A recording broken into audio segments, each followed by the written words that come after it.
I'm going to be on vacation in Florida and on a cruise, starting this Friday night, January 19th, until the next Sunday, January 28th. Of course, right when Heath comes out. Anywho, January 18th maintenance update. There's nothing really to go over. It's a filler banner, a filler event, and a new collection challenge. But while I'm gone, I got videos already set up for you. They're already recorded, and it's a new series, short videos on how to build specific monsters or groups of monsters if they all are built the same. I'll be doing this series more often when I need a quicker video. Today's video, we're going to talk about our new banner, Water Desert Queen, Bastet, how to build her, stats to prioritize, book effects, artifacts, and where to use her. If you end up liking this video, hit the sub button, hit the like button, hit that bell ding thing so you know when I post a video. Let's go, baby.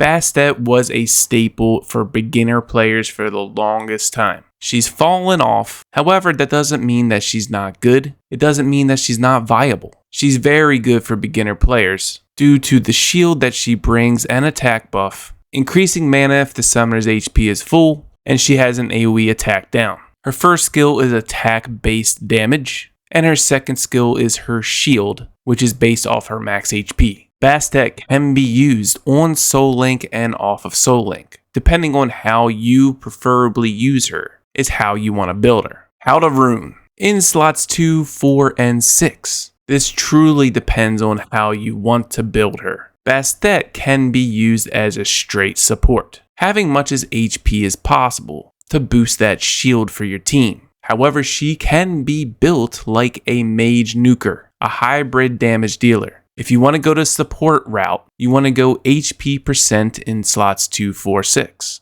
If you want her to go a hybrid route, someone who supports your team and can do some burst damage. In slot 2, you can either go attacker HP, slot 4 you go crit damage, and slot 6 you go attack HP. It highly depends on how you want her. You can even do a hybrid of HP, crit damage, and attack on slot 6 or 2, whatever. 5 main stats to prioritize. Like I said, if you're going the support route, just make her tanky as possible. HP percent, defense percent, HP flat for that shield, resistance, and then accuracy. Accuracy is last because you're probably spamming that shield on Soul Link anyway. But if you use her as non-Soul Link, you do want that attack down to land. If you're going the hybrid damage support route, crit rate to 90%, attack percent, HP percent, crit damage, and then accuracy. Rune sets. Early game, you can just go full energy, or you can go like full blade, stacking that HP, stacking that attack, and stacking that crit damage. Early game kind of stuff. Mid game and end game.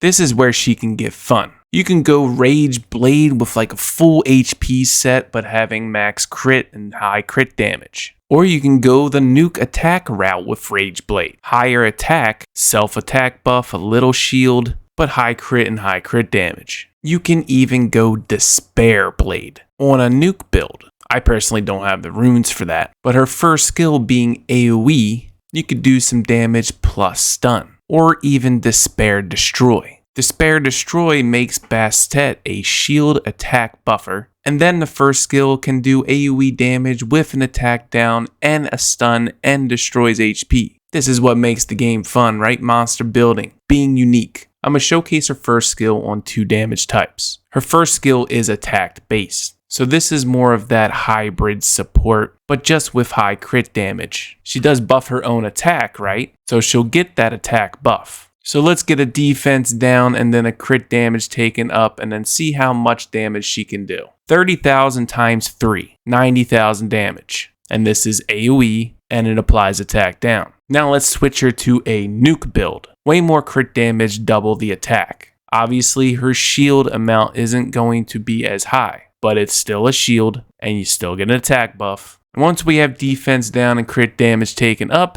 we're going to do the shield and then we're going to do the damage and see how much. 56,000 times 3, 168,000 damage. So if you put her off of Soul Link, she'll be doing her shield, she'll be doing her damage. And as a support, most enemy monsters are not focusing supports. unless it's manual brawl. And when they see a Bastet, they're not thinking it's squishy. So the damage might surprise them. Book effects. Bastet's initial book effect is HP and resistance. Good for that support build. I think her best affinity is level 2, giving HP and accuracy, so you don't have to worry about accuracy building too much. Defense resistance, meh, because either way you build her, you still want HP on her for that shield. So in my opinion, level 2 affinity book effect is best. Artifacts. Enhancement amplification is her best hero artifact. This increases the duration of that attack buff by 50%. The longer you have an attack buff for you and your allies, the more damage you're gonna do over time. If you do the hybrid damage route, you can use the rare artifact Salvation. Recovers the HP of the team member with the lowest current HP ratio by 40% of the damage you dealt. So if you're dealing 168,000 damage, you're healing for 67,000. You don't get the same stats out of a rare artifact that you would with a heroic one.